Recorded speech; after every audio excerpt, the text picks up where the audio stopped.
warriors of the Trollbloods. The Trollkin who take up arms against their numerous enemies come from many different local creoles and localities.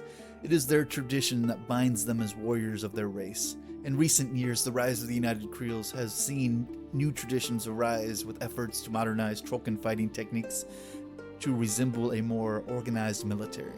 Stoic determination and fierce courage are hallmarks of all Trollkin warriors. Those who can endure might earn the right to become champions and heroes to their people. Heroes are peerless fighters whose names are passed down from one generation to the next or immortalized in runes carved on creel stones. Champions are the hardened veterans every young warrior aspires to become. However, not every youth is prepared for the hardship champions endure. While less committed warriors return to peace of their creels to sire offspring, heroic champions refuse to put down their weapons until death takes them, moving from battle to battle, accumulating scars and legends. The diversity of creels across Western Amorn has seen the rise of a range of fighting styles. From the Finn Blades with their signature weapons, to the bison-riding Long Riders, and to the rifle-wielding Pig Scouts.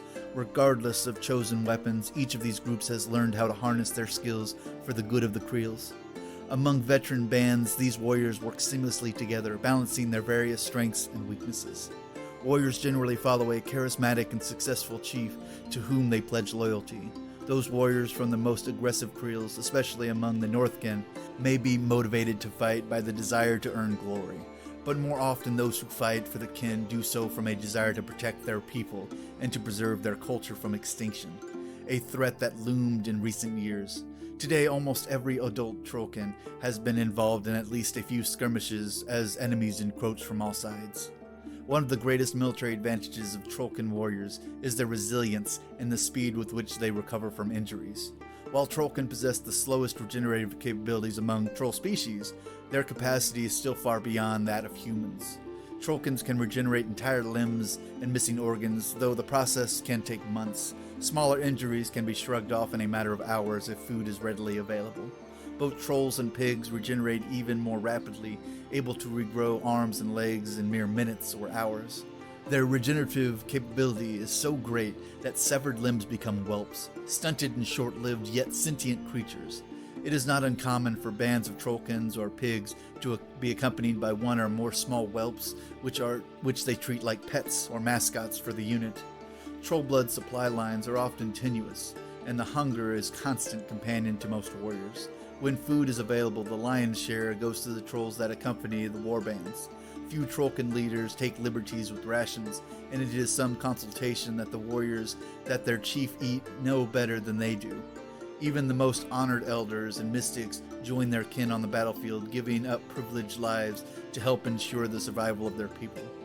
Food must often be scavenged or plundered by bands on the march, raided or taken from settled communities or military supply convoys of their enemies. Alongside the armed warriors, the most formidable warbands include the support of mystics, sorcerers, shamans, stone scribes, fell callers, and chroniclers. Sorcerers command the raw power of elements. Fell callers belt out shouts that can shatter stone, and shamans can invoke the rage of their goddess against the enemies of the creels. Chroniclers and stone scribes bring the legends of their people into battle to inspire greater heroics as well as to inscribe new accomplishments. Small creel stones are brought physically onto the battlefield, serving as reservoirs of mystically potency to shield those fighting nearby. The large divide among the Trollkin warriors exists between those who adhere to old traditions and those who have embraced the weapons and tactics of modern warfare. For generations, most Trollkin warriors learned their discipline at the feet of their elders and wielded weapons handed down to them by their kith. Each warrior was taught to fight as a peerless individual, competing with his brother in arms, and group cohesion and coordination were tenuous at best. This tradition has become increasingly difficult to maintain in the face of the escalating war for survival that has swept up in the Trollkin as a people. The leaders of the United Creels have begun to embrace modern regiments, adopting tactics and training techniques from the ironkingdoms armies. Such warriors are learning to take orders from superiors just as professional soldiers do, and their officers do not tolerate the brawling and insolence so common among regular Creel warriors. The Trollkin soldiers are more disciplined than most of their kind and are trained to respect a Trollkin semblance of chain of command, traits almost unheard of among the fighters of the previous generation. Warlocks like Captain Gunbjorn and Grizzle Bloodsong have been advocates for this new discipline, and Madrak Ironhide has endorsed their efforts even as he also believes in older traditions. The fighting forces of the United Qurills have adopted their own rank structure. Though the ranks are meaningless to the warbands these soldiers sometimes fight beside. Traditional and modern elements of the fighting Qurills tend to naturally segregate, looking to their respective superiors. There is not always a clear or obvious chain of command when these groups are mixed, though all are expected to obey the ranking war chief. Even the most modernized Trollkin warriors remain connected with their traditions and ceremonies of their people.